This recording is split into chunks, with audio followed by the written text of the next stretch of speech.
People killing, people dying, children hurt and I hear them crying. Where is the love? If you were to ask me if I rather put a stop to war or end world hunger, I would end the war. Across the globe, individuals are engaged in wars, losing their lives, enduring pain, doing selfless acts, and expressing their hopes and determination, all with the unwavering belief that such event must never occur or occur again. Let's take the continuing war in Gaza as an example. According to United Nations Turkey in 2024, the number of Palestinians who have lost their lives is 31,184, while 72,889 have been wounded. Cordell reported in 2024 that 27 of these individuals, including 22 children, have perished due to starvation, which international organizations say is Israel's deliberate utilization of famine as a warfare tactics. My heart is broken when it comes to the fact that during times of war, children endure the most significant amount of suffering. Some children are left without parents or caretakers, either due to being orphaned or being removed from them. I could not imagine myself in that position.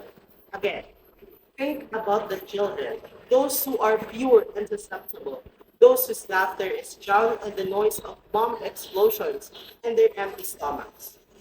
The eyes of these kids reflect a world where everything is absent due to war. These little ones lose their dreams as they grow up, realizing that war and hunger have taken away all opportunities for them to prosper. But why are we talking about hunger now?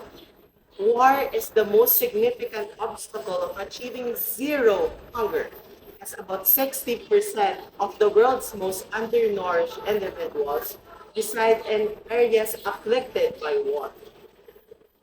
War and hunger perpetuates a self-reinforcing cycle.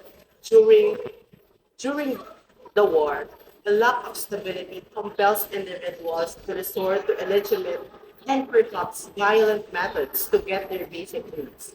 We must not ignore the suffering of our brothers and sisters.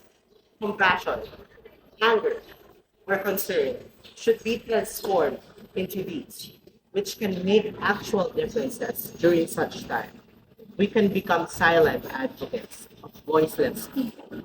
Extend helping, extend helping hands toward needy persons and show humanity we will be loved so that one day no child will ever experience war, but only peace overflowing, accompanied by dignity for each other.